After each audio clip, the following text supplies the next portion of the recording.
Testamento, San Mateo capítulo 12, versículo 38 al 42.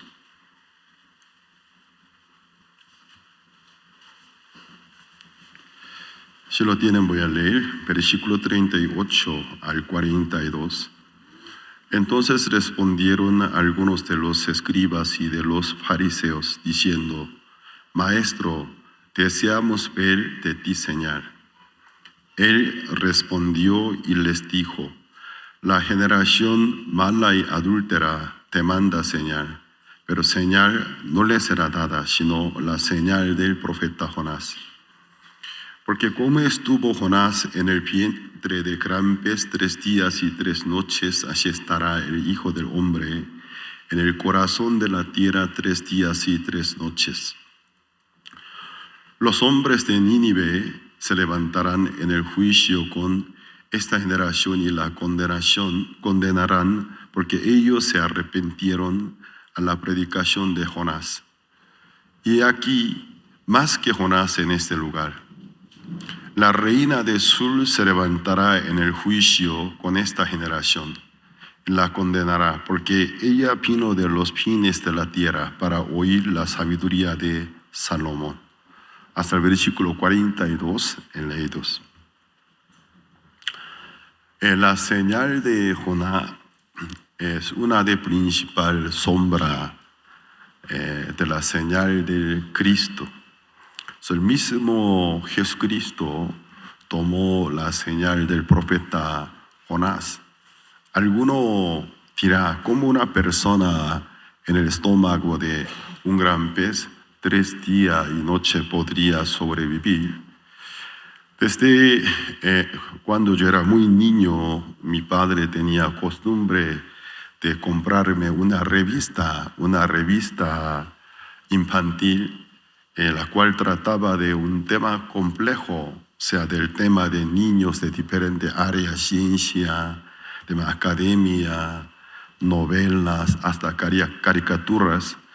Cada mes nos traía. Entonces, gracias al hábito de mi padre, desde mi niñez se me pegó el gusto de la lectura. Entonces siempre me gustaba leer aquella revista.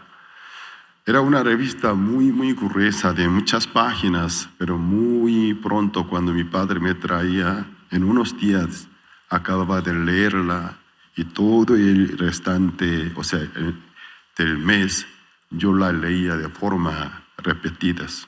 Pues allí, tantas informaciones que yo había adquirido en mí se había acumulado, me ayudó mucho para el enriquecimiento intelectual de mi persona.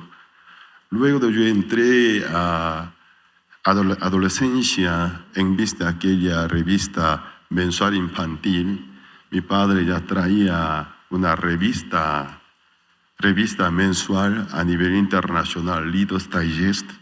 Es una revista muy buena y también trataba de diferentes temas.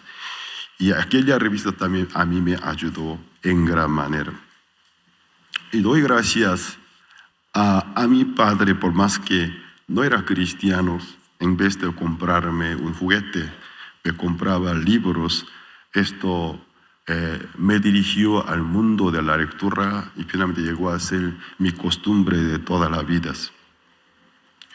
¿Qué pasa? En aquella revista yo he visto experiencia de algunas personas.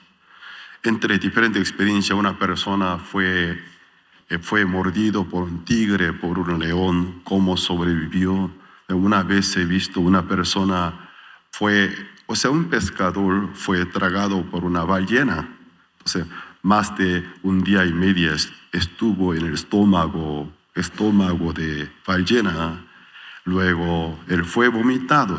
Cuando fue vomitado, su estado medio ya digerido, todo el cuerpo ya no tenía forma natural de una persona, aunque tenía el cuerpo, todos los miembros sanos y salvos, pero su piel y tejido todo ya estaba digerido. Entonces yo he visto que muy pocos casos había sucedido a algunos pescadores que el ser devorado una ballena muy grande hasta hace un pocos yo he oído. Pero Jonás fue un profeta que fue devorado, ya que la Biblia no especifica la especie del pez, solo dice un gran pez. Entonces los cristianos científicos se discuten entre diferentes animales, monstruos marinos. Si fuera un tiburón tiene diente antes de tragarlos, primero muerde, entonces se partiría el cuerpo. Debería ser una ballena, dice. Puede ser que haya sido una ballena, pero ya que la Biblia no especifica, no es recomendable decir tan claramente fue una ballena. Solo dice, un gran pez Dios preparó en el mar. Entonces el profeta Jonás es un profeta del siglo 8 antes del Cristo. En el tiempo de reino norte, reino Israel, era un profeta. Un día Dios le dio una misión que se fuera a Nínive de Asiria a predicar para que los ciudadanos no se perecieran si no fueran salvos. Pero el profeta Jonás conoce muy bien a Jehová. Entonces esto llama nuestra atención porque Jonás en algún sentido llegó a ser uno de primeros misioneros para gentiles. Siendo israelitas, no fue un profeta que fue enviado a sus paisanos, sino él fue enviado a los extranjeros a quienes los israelitas consideraban idólatras y paganos. Y podemos ver la voluntad de Dios, como él envió uno de sus profetas para los gentiles. Más adelante la noticia de la gran salvación no se dirigía solamente al pueblo de Israel, sino a todas las naciones. Para nosotros es una historia muy esperanzadora. Pero ¿qué pasa? El profeta Jonás, por conocer a Jehová, es clemente y misericordioso, aunque está decidido para castigar a los ciudadanos de Nínive. Él es misericordioso. Si ellos se arrepintieran, Dios no los castigaría. Entonces, no le pareció bien, porque Asiria es uno del país enemigo de Israel, porque por Asiria, el reino sur, reino Judá, originalmente era un solo reino unido Israel, pero se dividieron por norte y sur. Sur fue llamado reino Judá, norte reino Israel. O sea, reino Judá del vecino, reino hermano por mano de asirios cayó. Entonces en el corazón del profeta Jonás no tenía gana de anunciar el evangelio a los ciudadanos de la ciudad Nínive. ¿Y qué pasó? Él, en vez de ir a Nínive, se escapó a un puerto del mar, Jopa. De ahí, él subió un barco que lo llevaba a Tarsis. Tarsis es una parte de antigua España. Él quería escaparse a España. Pero ¿qué sucedió? Mientras tanto que él estaba viajando en la nave, Dios en medio del mar envió una tormenta. La tormenta con su poder agarró a la nave en que estaba viajando Jonás. Entonces el capitán, o sea, el dueño de la nave y el capitán tiene muchas experiencias de navegación. No era el tiempo de tormenta. Era una tormenta anormal, un fenómeno de naturaleza totalmente fuera de lo normal. No estamos en el tiempo de la tormenta. ¿Y qué pasa? ¿Por qué y nos agarró la tormenta. Ellos trataban de salvarse, pero la tormenta se agravaba más. ¿Y qué pasa? Para salvarse empezó a abandonar todos los víveres, bultos, cargas, más adelante hasta los animales. Entonces el patrón de la nave, el capitán, y se dieron cuenta que eso no es algo normal, totalmente anormal. Entonces, hasta ahora los navegadores tienen bastante creencia, diferente creencia, siempre guarda algún amuleto. Entonces, ¿qué pasa? Antiguamente porque en el mar la fuerza humana es insignificante ante grandes olas que se levantan cientos metros. ¿Y la fuerza humana qué significa? Por eso los navegadores siempre tenían diferente creencia. Entonces el patrón de la nave, el capitán, se dieron cuenta, esto viene por algo. Entre los pasajeros hay quien haya pecado contra dioses. Entonces primeramente ellos dirigieron a todos los viajeros, cada quien orará a su Dios conforme a su religión, que les ayudara. Pero la situación no se mejoraba. Entonces, el patrón y el capitán estaban en una rondín en el barco de diferentes pisos para poder ver que los pasajeros están orando o no. Entonces ellos, al llegar al lugar más bajo del nivel de la nave, encontraron un hebreo dormido. Pero vamos a pensar, en esa situación, ¿quién podría dormir? Porque la nave estaba bailando de un lado a otros lados, de la forma repentina, con mucha violencia. Nadie puede mantenerse dormidos. Pero un hombre muy extraño, supuestamente como se hiciera dormir a propósito, como se resistiera, se mantenía en la forma de un dormido.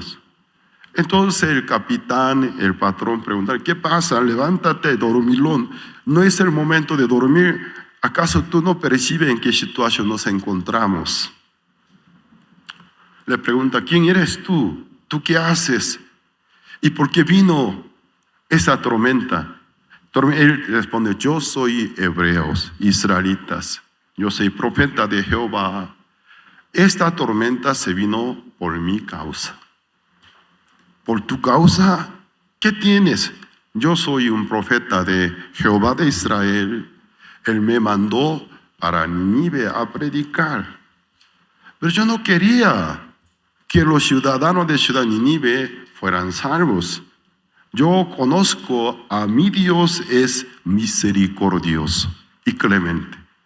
Si los ciudadanos de ciudad Nínive se arrepintieran, Él cambiaría de su opinión, en vez del mal les daría la salvación. Yo no quiero ver eso, porque los asirios son enemigos nuestros. Entonces, por tu causa vino este mal. Entonces, ¿qué debemos hacer para ser salvos? Entonces el profeta Jonás les enseña, ¿quieres ser salvo? ¿Quiere la bonanza? Sí. Entonces, agárrenme, métame en el mar. Entonces vendrá la salvación. Entonces el patrón y el capitán de la nave les pareció demasiado inhumano para poder ser salvos. Una persona supuestamente entregar a la muerte según sus conciencias. No se podía, no, nosotros no podemos hacer eso. Pero Jonás les enseñó, si no lo hiciera estos, todos se morirían, no habrá la salvación.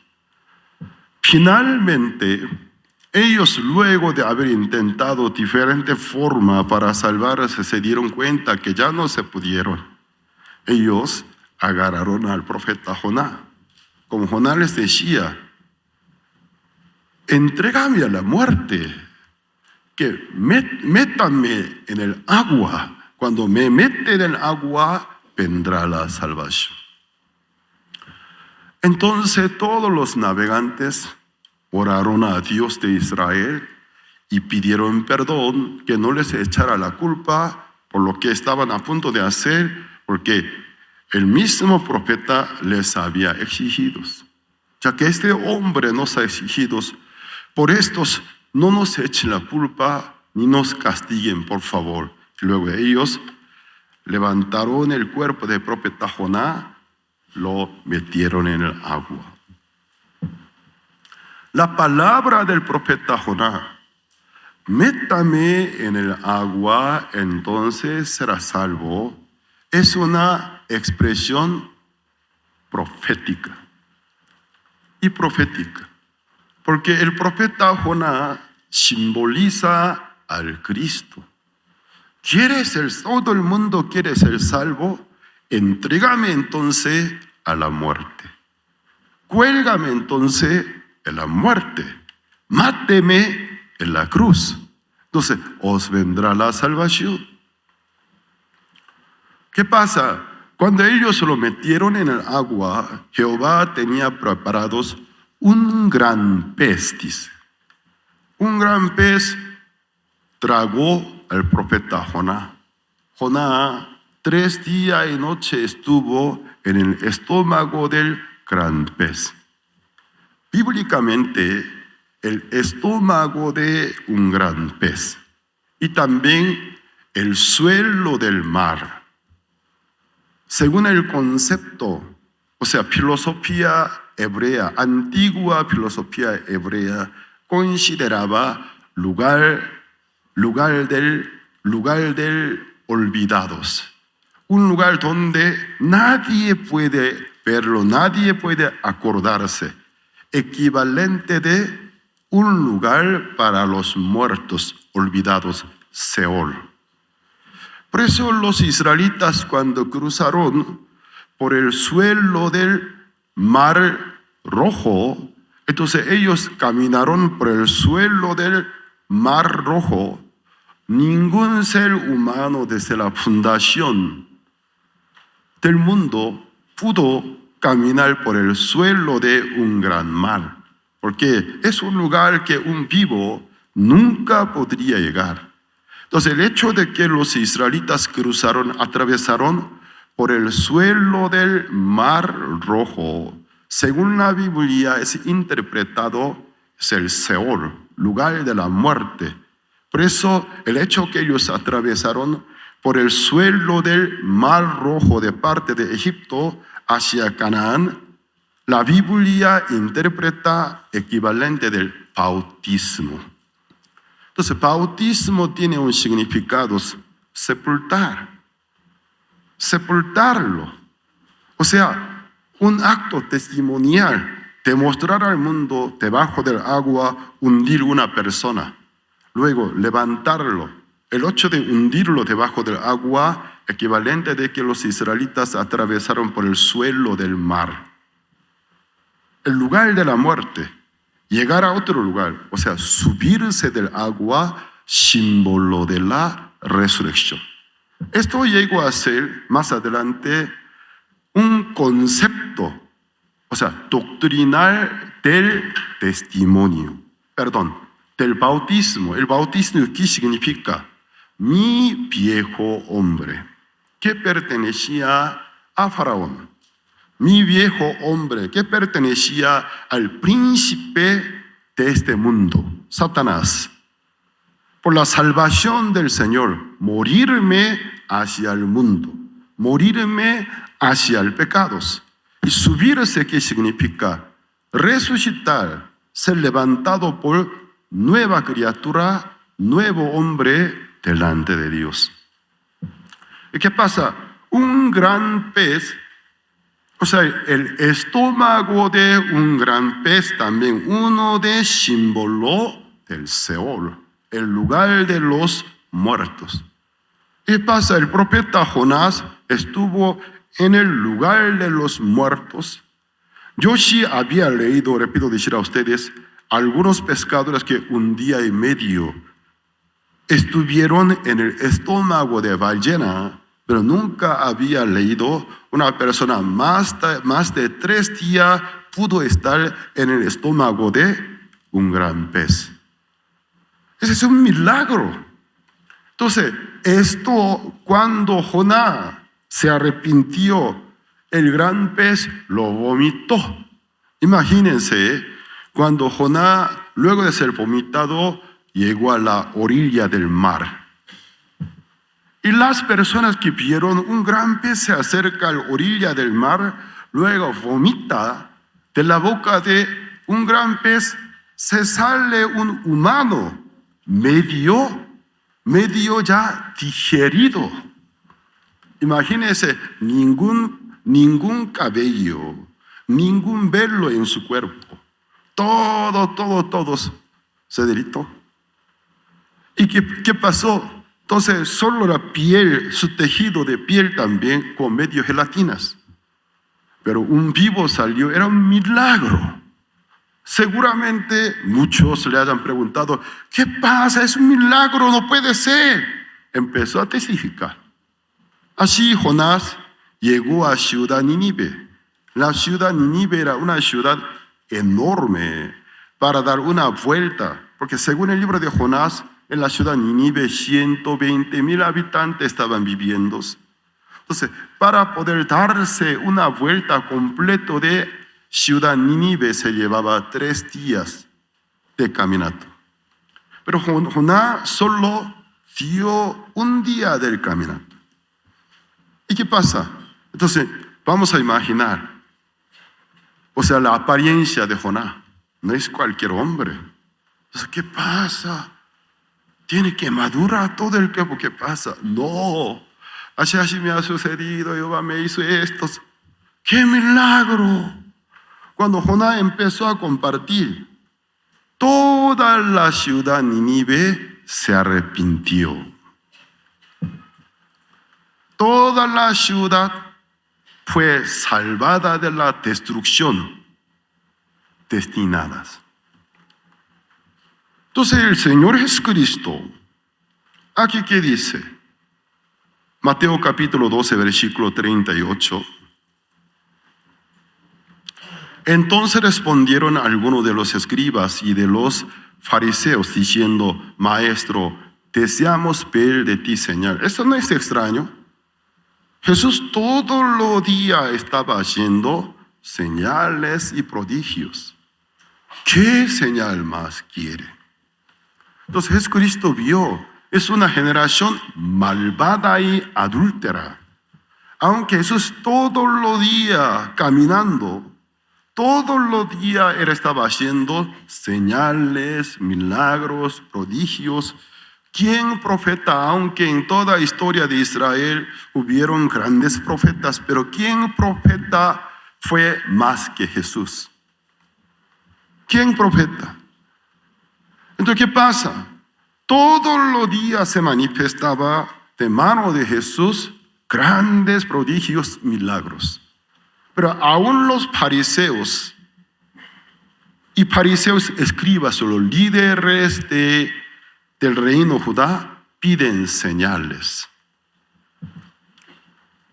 Entonces él respondió, les dijo, la generación mala, ¿por qué dice mala? Así es mala, incrédula.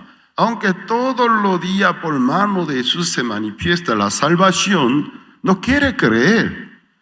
La generación mala y adúltera demanda señal, pero señal no le será dada, sino la señal del profeta Jonás. ¿Qué señal ellos quieren? Señal de que eres Cristo.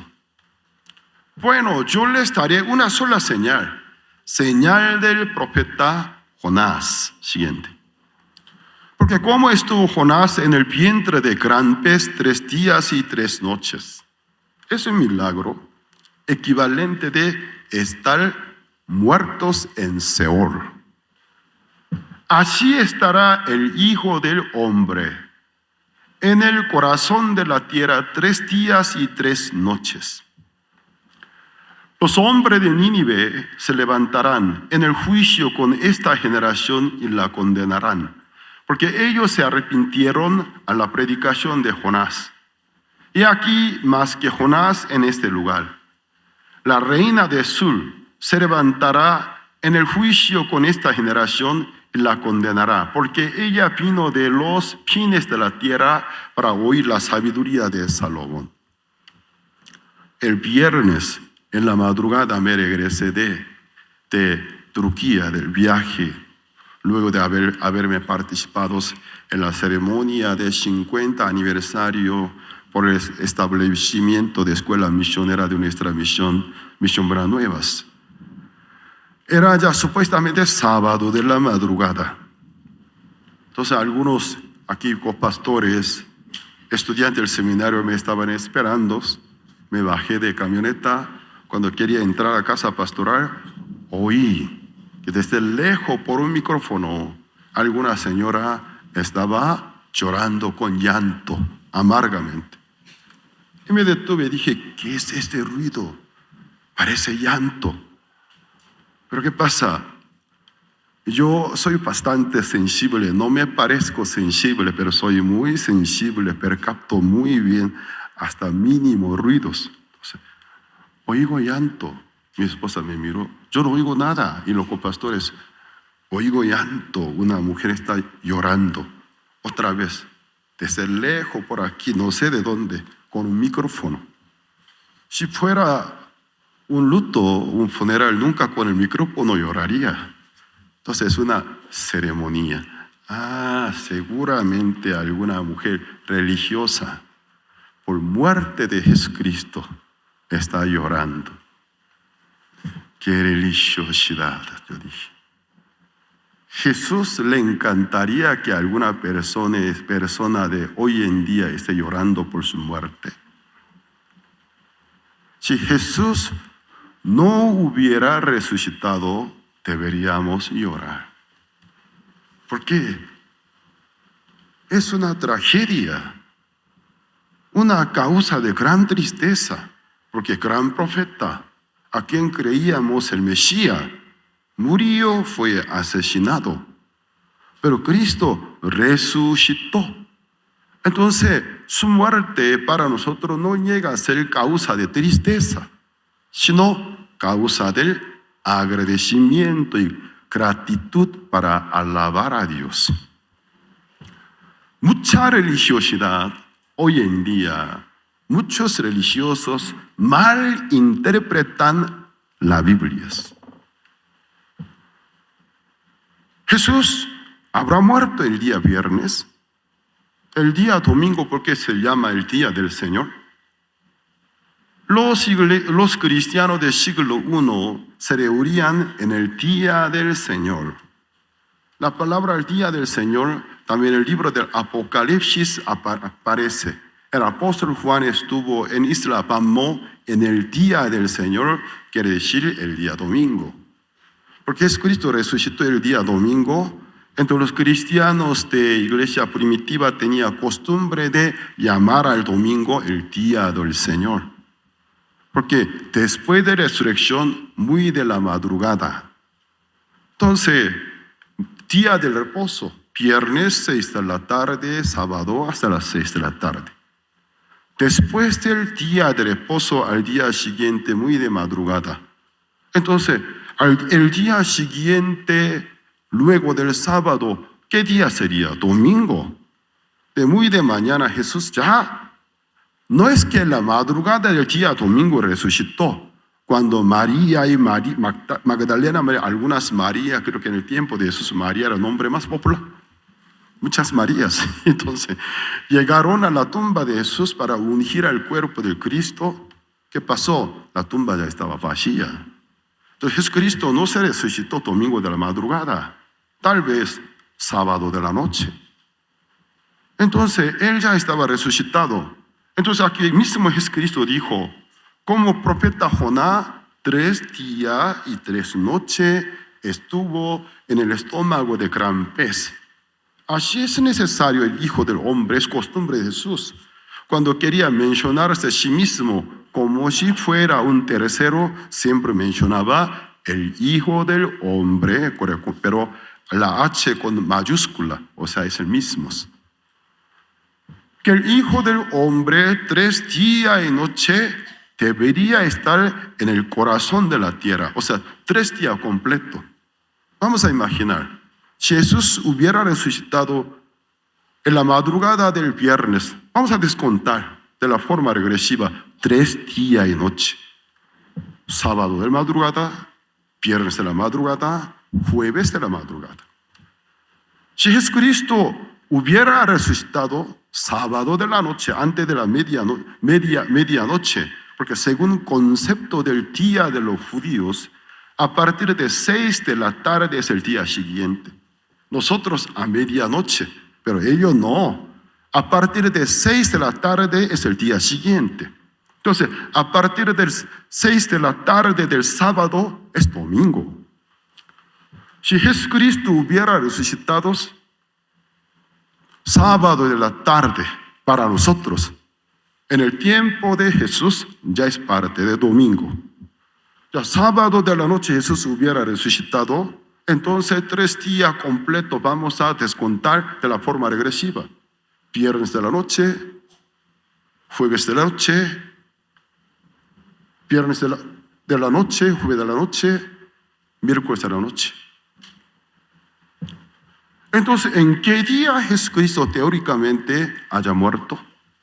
El día miércoles. ¿De dónde sacó que Jesucristo murió en el día viernes?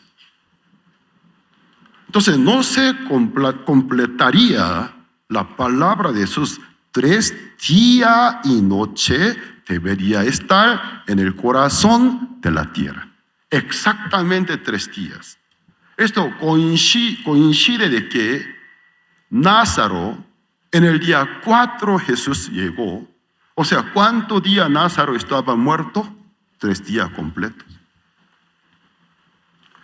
Entonces el día viernes considera el día que Jesús murió en la cruz. ¿De dónde sacó eso?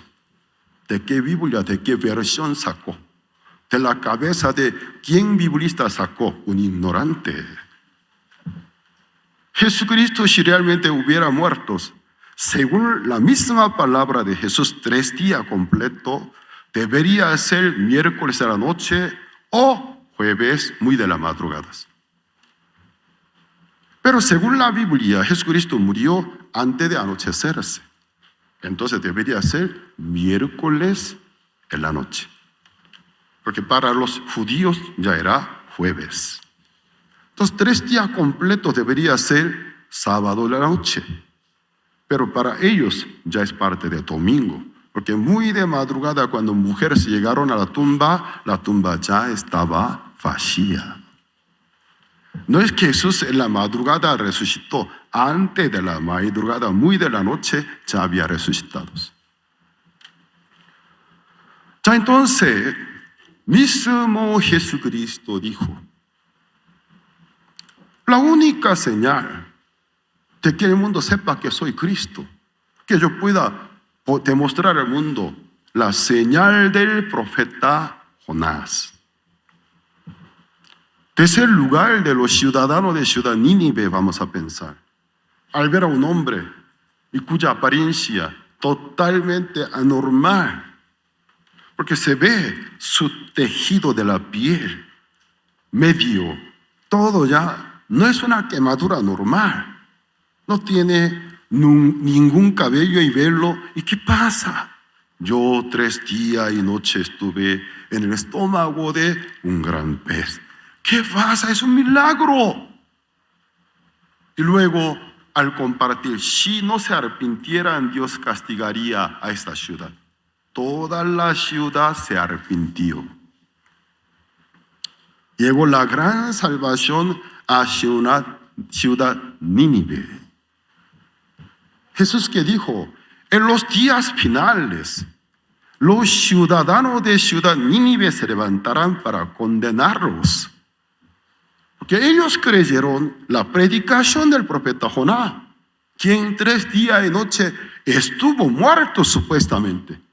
Pero he aquí, más que Jonás, pero no me creen.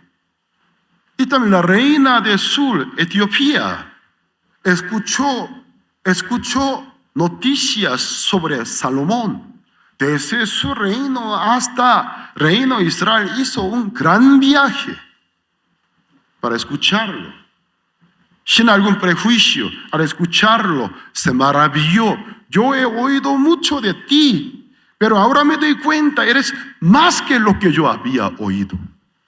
Bendito sean tus hombres, porque día y noche delante de ti te oyen y te escuchan.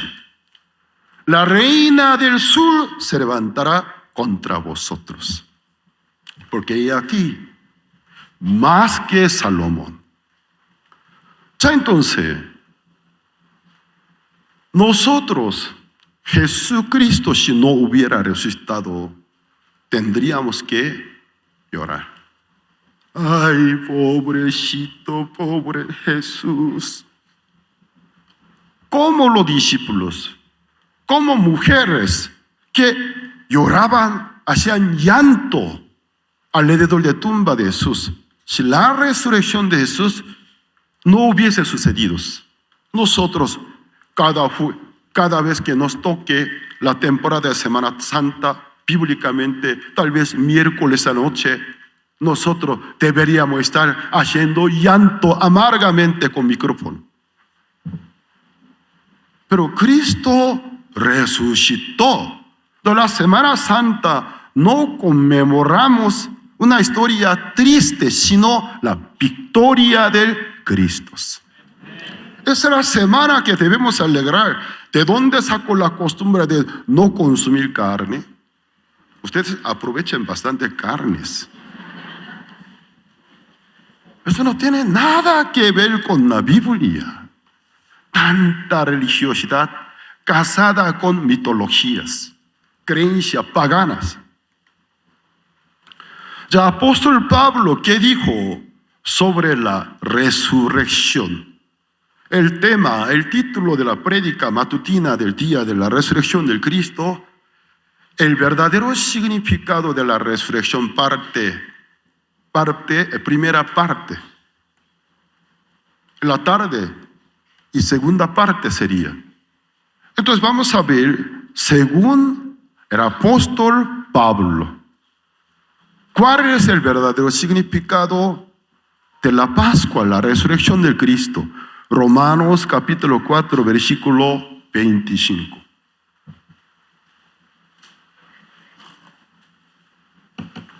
Los que no creen lo que la Biblia dice, no son quienes aman a Dios. No aman a Dios, Dios verdadero, Dios viviente de Israel, el único Dios, si no creen un Dios de su imaginación nada más. Si no creen lo que la Biblia dice a nosotros. Romanos capítulo 4, versículo 25, que dice: el cual fue entregado por nuestras transgresiones y resucitado para nuestra justificación. Ya aquí apóstol Pablo aclara: Jesucristo fue entregado. ¿Por qué? Por nuestras transgresiones. ¿Cuántas transgresiones? Todas. Si él no hubiera muerto por todas transgresiones, entre 1000 transgresiones, si él hubiese muerto por 999 transgresiones, entonces nosotros por una transgresión que queda iríamos al infierno. Entonces, ¿qué dice? El cual fue entregado por nuestras transgresiones y resucitado para nuestra, ¿qué? Justificación. Pues una pregunta a ustedes. ¿Ustedes creen que Cristo fue entregado por nuestras transgresiones? ¿Por todas transgresiones? ¿Y creen que Cristo resucitó para nuestra justificación? Entonces, aún somos miserables, condenados pecadores, o somos justificados. ¿Quién es el que nos justifica? Dios. Dios quien nos justificó, entonces ¿quién nos condenará? ¿Quién nos acusará? Hay uno, el único capaz de poder condenar a quienes Dios no condena. ¿Quién es? Satanás, el loco que está decidido para irse al lago del fuego eternamente. Satanás, cuyo significado adversarios, enemigo de Dios, es una palabra hebrea, enemigo de Dios, según el libro de Job, según el libro del Apocalipsis, que es uno de principal oficio de Satanás, viajar todo el mundo para acusar a los escogidos de Dios. A Jonás, ¿cómo acusó? En el libro del Apocalipsis capítulo 12, en los días finales, el gran dragón, la vieja serpiente, también llamado Satanás, el diablo, delante de presencia del Cordero, dice que andaba todo el mundo para acusar a los escogidos. Satanás es quien condena a quienes Dios justificó, a quienes Dios salvó. Ustedes, ¿cuál testimonio quieren creer? ¿El testimonio de Dios o el testimonio de Satanás? Si ustedes ahora si creyeran que ustedes son pecadores, entonces ustedes son quienes creen en el testimonio de Satanás. Si creen en el testimonio del Padre, testimonio del Hijo, testimonio del Espíritu Santo, ¿qué dicen? Justificados. Si creen, ustedes son salvos. Son merecedores de festejar este día. Amén. Si algunos deberían festejar, algunos deberían conmemorar la Semana Santa, serían cristianos nacidos de nuevos. Por eso desde el próximo año quisiera tomar el día de la resurrección como un día de culto unidos, no acá, a nivel nacional, a un lugar muy grande, aunque venga el pastor Oxpar o no venga, con él, sin él, igual. Quisiera organizar un día de culto unido con todos los hermanos a nivel nacional. No solamente coinciden los días de Semana Santa, día festivo, es un concepto muy, muy secular, muy, muy mundano. Por lo menos jueves, viernes, sábado, pasen con la familia. El día domingo, toda la iglesia salva, reunirse, alabar al Señor resucitados, agradecer al Señor resucitados, dar nuestras alabanzas. Amén. Algunos hermanos que en esta hora, en lugares de vacaciones, que están tomando en línea, arrepiéntanse desde el próximo año, cambien del corazón, cambien de actitudes. Los días festivos de Semana Santa no es solo días festivos tradicionales, sino es la semana que debemos festejarnos por la resurrección del Cristo. Amén. Bueno, pero de todas maneras Dios no los maldiga por no encontrarse acá. Que pase buen día. Desde el próximo año sean diferentes. Entonces, el apóstol Juan, Juan el Bautista, ¿qué testimonio dio sobre Jesús? El profeta Isaías es uno del profeta mayor. Es una persona 700 años antes del Cristo. ¿Qué testimonio dieron del Cristo? Vamos a ver San Juan capítulo 1, versículo 29.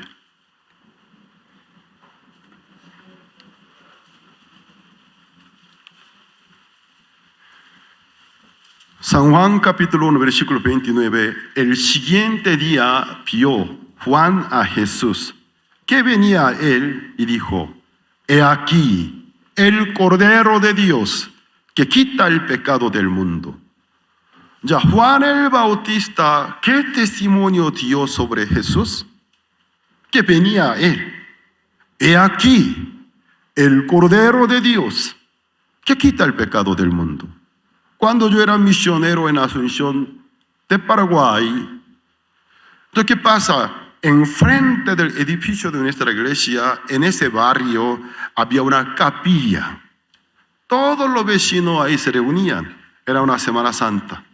Yo desde el patio de mi iglesia oí: he aquí el Cordero de Dios que quita el pecado del mundo. De la forma repetida. Entonces yo al oírlo me puse bien curioso. ¿Ellos sabrán que de qué están hablando?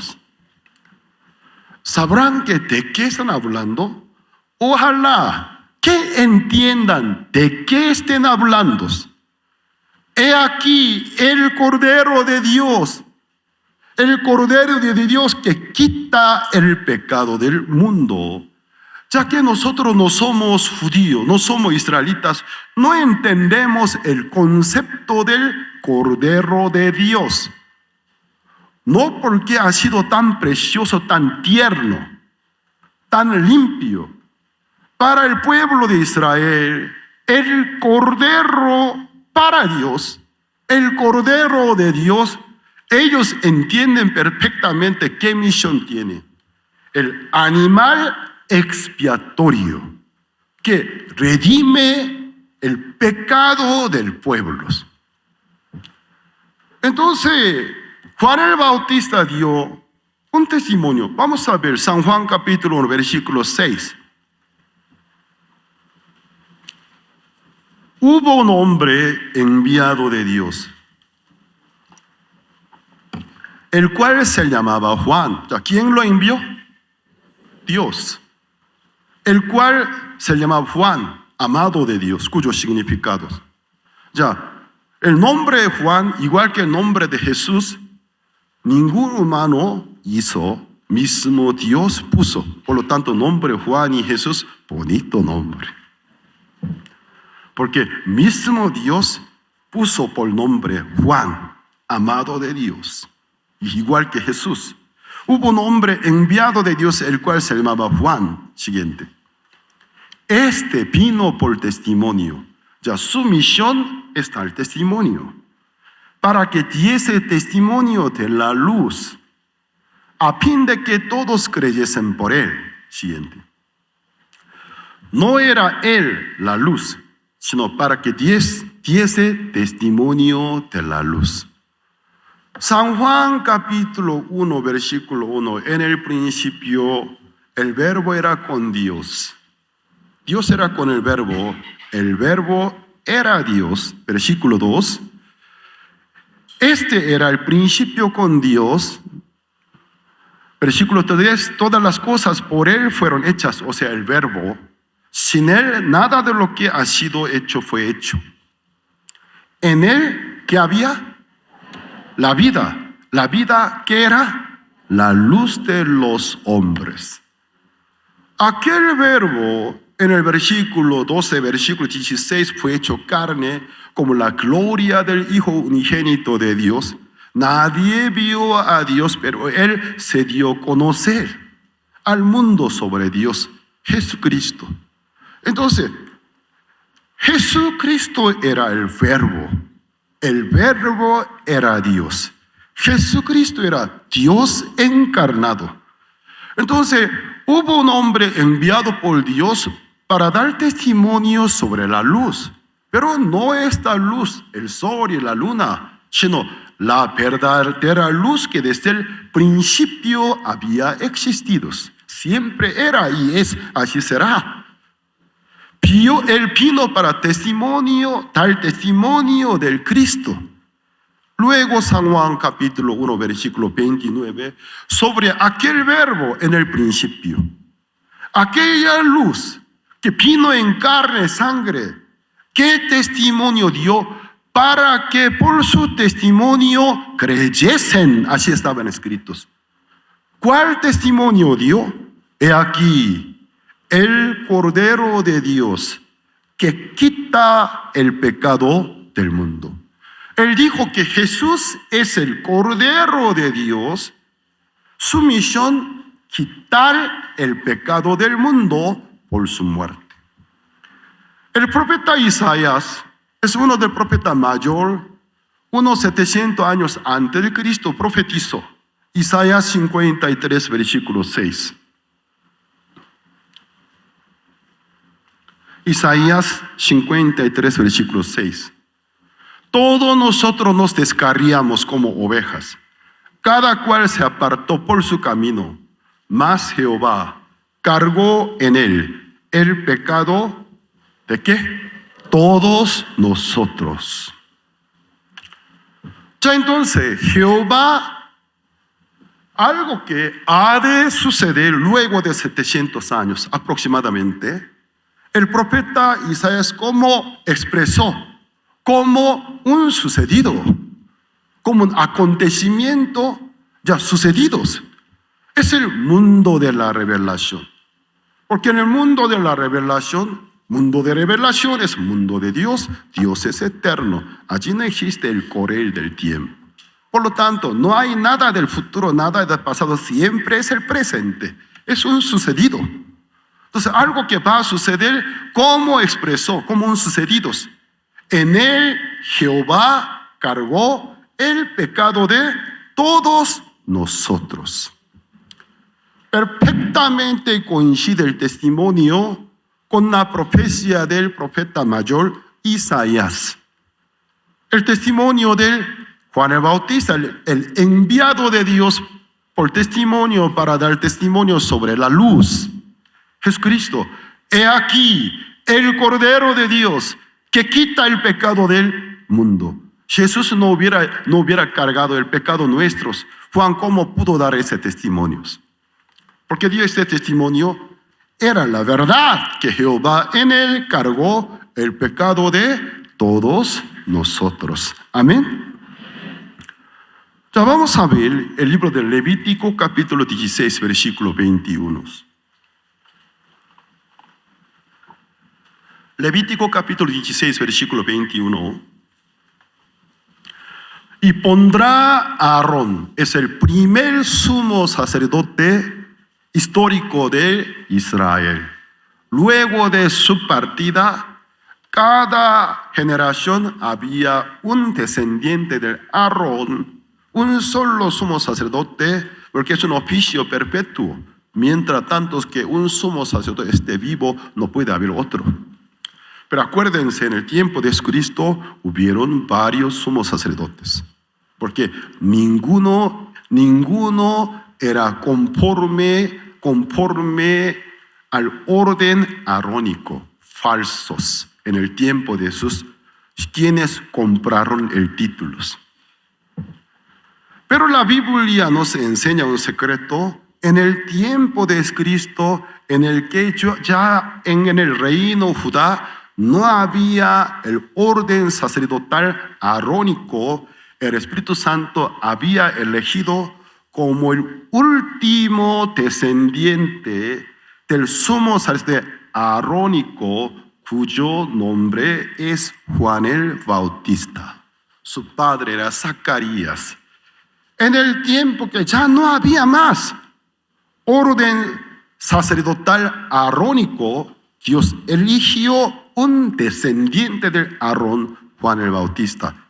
Entonces, entre Juan el Bautista y luego con esta cita bíblica, Levítico capítulo 16, versículo 21, tiene mucho que ver. Que dice, y pondrá Aarón sus dos manos sobre la cabeza del macho cabrío vivo y confesará sobre él todas las iniquidades de los hijos de Israel, todas sus rebeliones y todos sus pecados, poniéndolos así sobre la cabeza del macho cabrío, lo enviará al desierto por mano de un hombre destinado para esto, para ser devorado por los animales del desierto. Sobre la palabra Azazel hay mucha discusión entre los rabinos. ¿Qué es Azazel? Alguno dice nombre de un jefe diablo. No, algunos dicen, no, Azazel no es un jefe diablo, sino es un verbo. Es un verbo antiguo hebreo, la yayel. O sea, para nosotros sería la Azazel, la yayel. ¿Qué significa? Dejar de ir, dejar de perderse. Entonces, un macho cabrío para Azazel, pero no podemos saber por falta de fuente confiable, solo hay muchas discusiones, pero ni siquiera los rabinos judíos pueden decir claramente que era Azazel. Pero ¿qué pasa? En el día de gran expiación, el día 10º del mes séptimo, según el calendario bíblico de Israel, es el día de Yom Kippur, el día de perdón de los pecados. ¿Qué hace? El sumo sacerdote, el primer sumo sacerdote fue Aarón. Luego de la muerte de Aarón, los descendientes de Aarón, pero cada generación un solo sumo sacerdote, un solo descendiente de Aarón. Ya que el primer sumo sacerdote fue Aarón, en el día de Yom Kippur, día de gran expiación, luego de haber sacrificado un macho cabrío vivo para Jehová, el segundo macho cabrío para Azazel, para enviárselo al desierto, ¿qué hace? Él pone sus 2 manos sobre la cabeza del macho cabrío vivo, confesando todas las rebeliones, todos los pecados que el pueblo de Israel durante un año habían cometido. Así ponían sobre la cabeza. Otra vez, pueden proyectarlo, por favor. La Biblia nos enseña, había única modalidad por la cual podía transferir mi pecado al cuerpo del animal expiatorio. Ustedes solo saben cómo realizar transferencia bancaria, pero se necesita saber una transferencia más importante, transferencia de culpa y pecado. Eso no sabe, solo transferencia bancaria sabe muy bien. Aquí explica la transferencia de culpa y pecado. Y pondrá Aarón sus 2 manos sobre la cabeza del macho cabrío vivo y confesará sobre él todas las iniquidades de los hijos de Israel, todas sus rebeliones y todos sus pecados, poniéndolos así sobre la cabeza, poniéndolos así sobre la cabeza. ¿Cómo? Con la imposición del mano. Poniéndolos así sobre la cabeza del macho cabrío, lo enviará al desierto por mano de un hombre destinado para esto, para que nunca más se regrese el macho cabrío cargado de todas las rebeliones, todos los pecados del pueblo de Israel que durante un año cometieron, nunca más pudieran regresar al campamento de Israel. Antiguamente era así. Pero ¿qué pasa? Toda la ley tiene sombra de los bienes venideros. Un día Cristo empezó a hablar con sus discípulos sobre Juan el Bautista. ¿Qué creen? ¿Quién es Juan el Bautista? Mismo Jesús habló, San Mateo, San Lucas, San Marcos. La ley, la profecía inició de Moisés hasta los días de Juan el Bautista. ¿Se acuerdan ustedes? Mismo Jesucristo aclaró el periodo, o sea, la era de la ley, la profecía a partir de Moisés hasta Juan el Bautista. Porque Juan el Bautista, según el libro de Isaías capítulo 42, Malaquías capítulo 4, último capítulo 4, 4, si no me equivoco, antes de llegada del día de gran salvación, día del Señor, o sea, Cristo, vendrá profeta Elías, hijos. Vendrá el profeta Elías, o sea, el último profeta de la era del Antiguo Testamento no ha sido Malaquías. Según el índice del Antiguo Testamento, Malaquías es el último profeta. Pero en realidad, el último profeta de la era de la ley y la profecía fue Juan el Bautista, porque el mismo Antiguo Testamento de Isaías, Malaquías decía, vendrá el último profeta antes de la llegada del Mesías. Jesucristo dijo, la ley y la profecía a partir de Moisés hasta Juan el Bautista. ¿Por qué dijo hasta Juan el Bautista? Porque Juan el Bautista fue el último descendiente arónico elegido por el Espíritu Santo para preparar el camino del Mesías. Entonces, Zacarías, luego del nacimiento de su hijo Juan, él, mientras que su esposa Elizabeth estaba embarazada, quedó mudo por la incredulidad. Luego del nacimiento de su hijo Juan, se le abrió. Su boca otra vez pudo hablar, empezó a alabar, bendito sea este niño, porque hará saber al mundo la salvación, que es el perdón de los pecados. Bíblicamente la salvación es el perdón de los pecados. Alguien si dijera soy salvo, pero si confesara soy pecador, ni entiende que qué es la salvación. La salvación es el perdón de los pecados. ¿Qué clase de salvo aún está condenado? ¿Qué clase de salvo aún es pecador? Porque la salvación es el perdón de los pecados. Si no me equivoco, Lucas capítulo 1, versículos 74 o 77. A ver, 77 vamos a buscarlo. Tal vez mi memoria falla. San Lucas capítulo 1, versículo 77. San Lucas capítulo 1, versículo 77. Sí, no me equivoqué. Bueno, está bien. Para dar conocimiento de salvación a su pueblo, para perdón de sus pecados. ¿Qué es la salvación? El perdón de sus pecados. Alguien dijera, soy salvo, pero soy pecador. ¿Qué clase de salvación haya recibido? ¿De qué? ¿De qué? ¿De qué? ¿De dónde fuiste salvado entonces? Porque la salvación es el perdón de los pecados. ¿Qué pasa? Juan el Bautista, antes de la llegada de Cristo, comenzó a dar bautismo. Es un rito según la ley de Moisés. Entonces, el concepto del bautismo no es un concepto del cristiano, evangélico, católico, sino un concepto antiguo, un ritual judío, según la ley de Moisés. Un rito de purificación.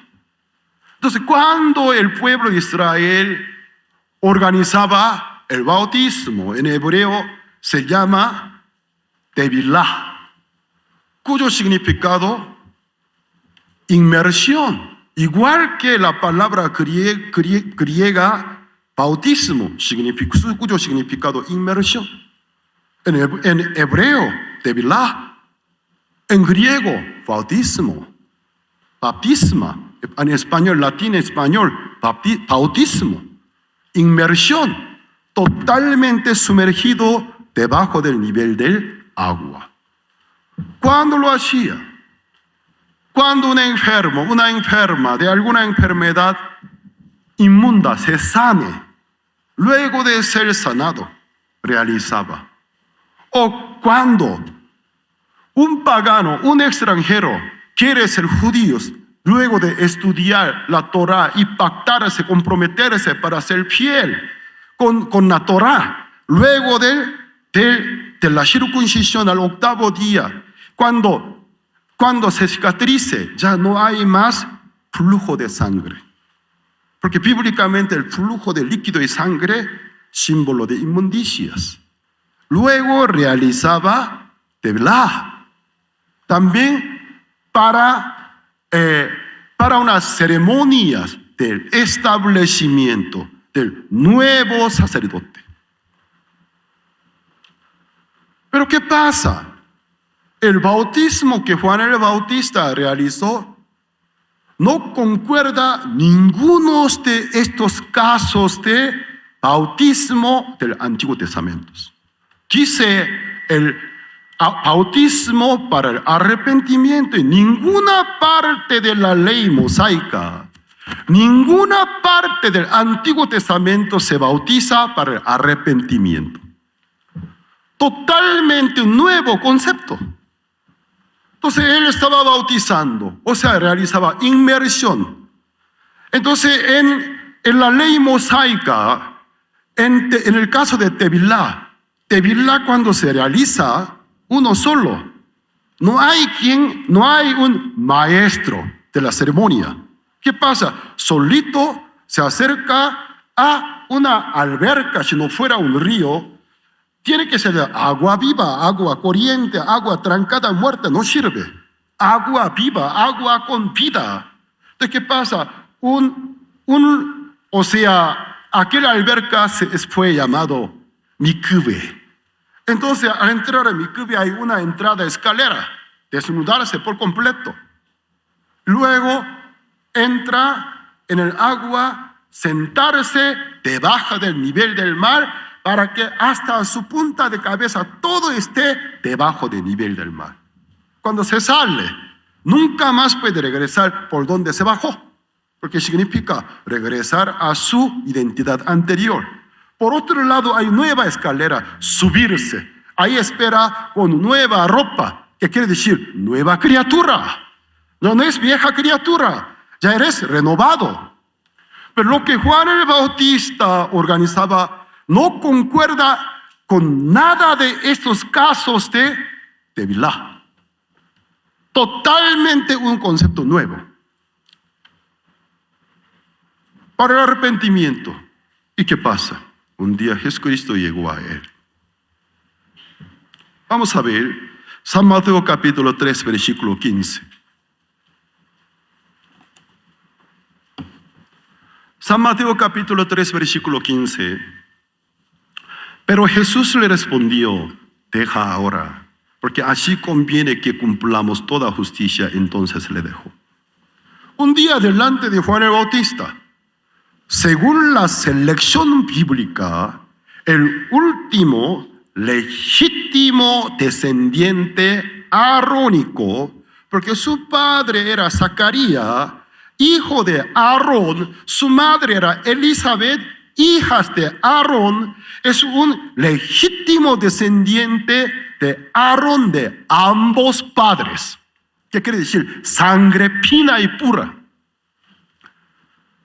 En una época que en el reino Judá ya no había el orden sacerdotal arónico, Caifás y Caifás, Aná, son falsos. Compraron el título del sumo sacerdocio. El Espíritu Santo eligió a un legítimo descendiente del Aarón de ambos padres, de sangre fina y pura. La ley y la profecía, a partir de Moisés hasta Juan el Bautista, vino a él. Ya es un bautismo que se organiza con la presencia de un maestro de ceremonia. Entonces, cuando es un bautismo solitario, entonces el que se quiere bautizar, el mismo bajarse en el agua, sentarse y levantarse. Pero cuando hay un maestro de ceremonia, ¿qué hace? Hay imposición del mano. Entonces, deja ahora. Juan dijo: no, yo necesito ser bautizado porque tú vienes a mí. Yo no soy merecedor. Alguien debe ser purificado, soy yo, porque tú vienes a mí. Jesús le respondió: deja ahora, porque así conviene. El último descendiente, legítimo descendiente del linaje arónico, elegido por Dios. Así conviene, con la imposición del mano, Pero el propósito del bautismo organizado por Él para el arrepentimiento, Jesús, ¿de qué podría arrepentirse? Él no tiene de qué arrepentirse. Por eso Juan dijo que yo no me merezco. No, yo no puedo porque esto a ti no te corresponde.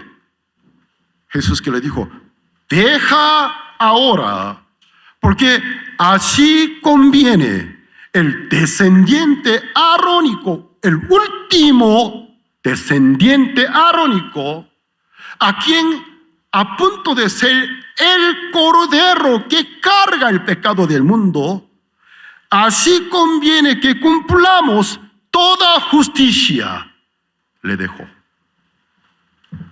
Concordancia de Levítico capítulo 16, versículo 21 y 22.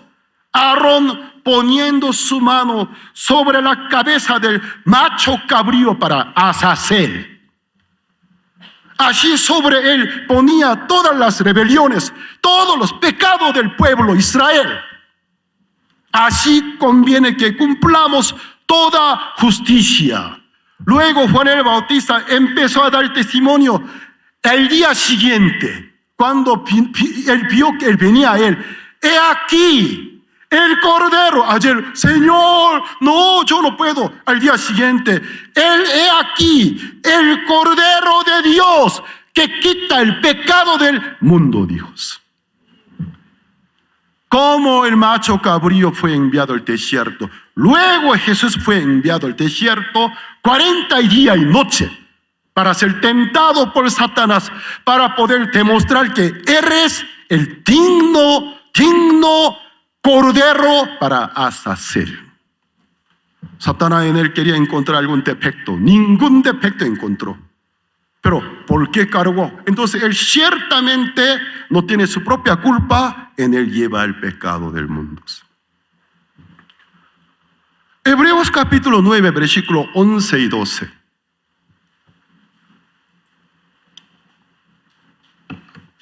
Hebreos capítulo 9, versículo 11 y 12. Pero estando ya presente Cristo, sumo sacerdote de los bienes venideros, por el más amplio y más perfecto tabernáculo no hecho de manos, es decir, una pausa. Cuando Jesucristo murió y resucitó, Él quiso entrar al templo de Jerusalén. ¿Él quiso entrar al templo de Jerusalén? No, Él no entró al templo de Jerusalén porque lo llamó cueva de ladrones. Jesús nunca entró al templo de Jerusalén. Y también el velo que divide en el santuario la primera parte, segunda parte, el santo y santísimo, cuando Jesús expiró, luego de haber dicho consumado es, se rasgó desde arriba hasta abajo, se hizo 2 pedazos. Ya no sirve ese templo. ¿Qué pasa? El cual es símbolo del templo celestial. Cristo cuando resucitó no quiso entrar al templo de Jerusalén. ¿Por qué? Es un modelo, un símbolo, sino entró al verdadero del cielo. Pero estando ya presente Cristo, sumo sacerdote de los bienes venideros, por el más amplio y más perfecto tabernáculo, no hecho de manos, es decir, no de esta creación. 12. Leamos juntos a la cuenta de 3, porque una cita bíblica muy importante, digna de memorizarlas. A la cuenta de 3, a la 1 y 2, 3. Y no por sangre de machos cabríos, ni de becerros, sino por su propia sangre, entró una vez para siempre en el lugar santísimo, habiendo obtenido eterna redención. Gloria a Dios. Él entró al lugar santísimo del templo celestial, no de esta creación, habiendo obtenido ¿qué? Eterna redención. ¿Lo creen ustedes? ¿Lo creen? Entonces, ¿son redimidos? ¿De cuántos pecados? Todos. Una sola vez. Entró para siempre, habiendo obtenido eterna redención. Por último, ¿por qué Cristo tuvo que resucitar? Si no resucita, no podría comprobar de que realmente Él logró su misión de quitar el pecado del mundo. Murió por el pecado. Tiene que resucitar. Si tuviera pecado, Dios no le permitiría resucitarse. ¿Cuándo puede resucitar? Ya en Él, que cargó el pecado nuestro, todo el pecado cuando esté eliminado, Dios le permite levantarse.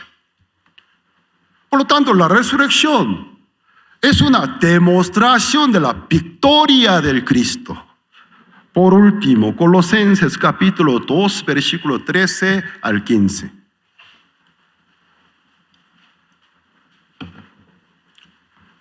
Colosenses capítulo 2, versículo 13 al 15. Y a vosotros, estando muertos en pecados y en la incircuncisión de vuestra carne, o sea, éramos inmundos, impíos, os dio vida juntamente con Él, perdonándoos. ¿Cuántos pecados? ¿Cuántos pecados? ¿Cuántos pecados? Todos los pecados. Algunos malditos teólogos dicen solo pecado original. Habla cosa de blasfemias. Perdonando, otra vez regresa el versículo 13. Os dio vida juntamente con Él, perdonándoos. ¿Cuántos pecados? Todos los pecados. En sus Biblias también así están escritos. Todos los pecados. Siguiente. Anulando el acta de los decretos que había contra nosotros. O sea, habla de la ley de Moisés, que nos era contraria, quitándola en medio y clavándola en la cruz, porque según la ley la paga del pecado es la muerte. Por eso Él fue clavado por la ley.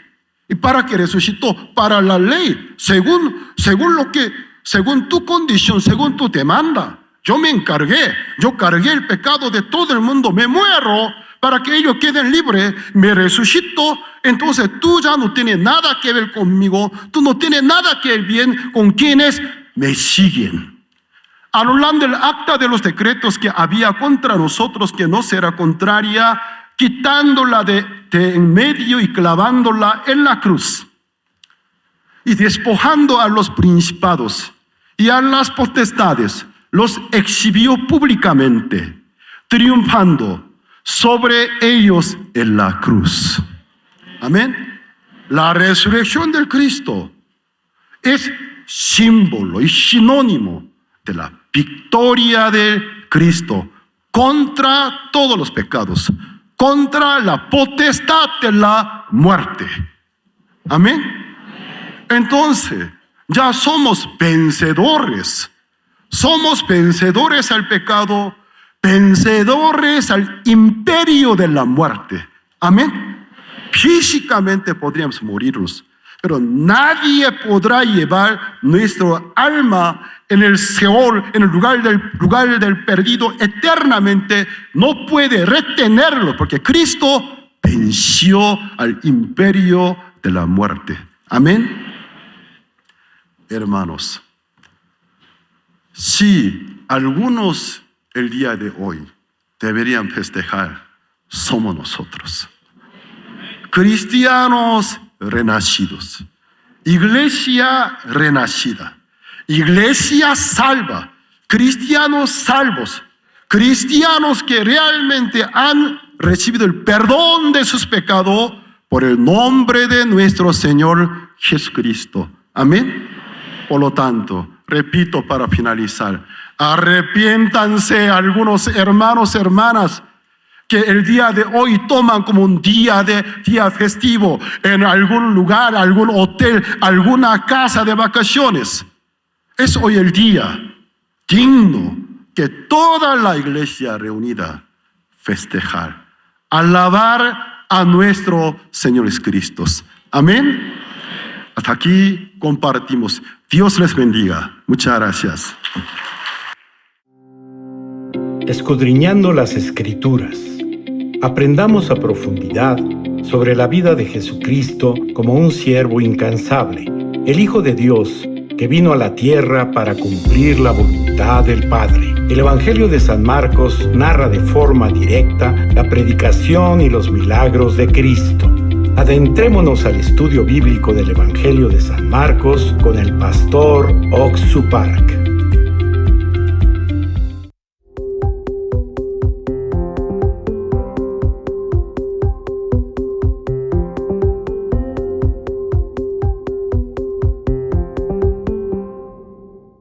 Aventurémonos al sorprendente viaje al corazón. ¿Alguna vez has escuchado sobre el mundo del corazón? La sabiduría y la felicidad provienen de ahí. Aprendamos divirtiéndonos con este libro. En el sorprendente viaje al corazón, escrito por el pastor Oxu Park, podrás encontrar historias y personajes muy interesantes, colorido, divertido, educativo e interactivo. ¿Quieres conocer cómo funciona el mundo del corazón? Descubramos juntos la respuesta mientras nos aventuramos al sorprendente viaje al corazón.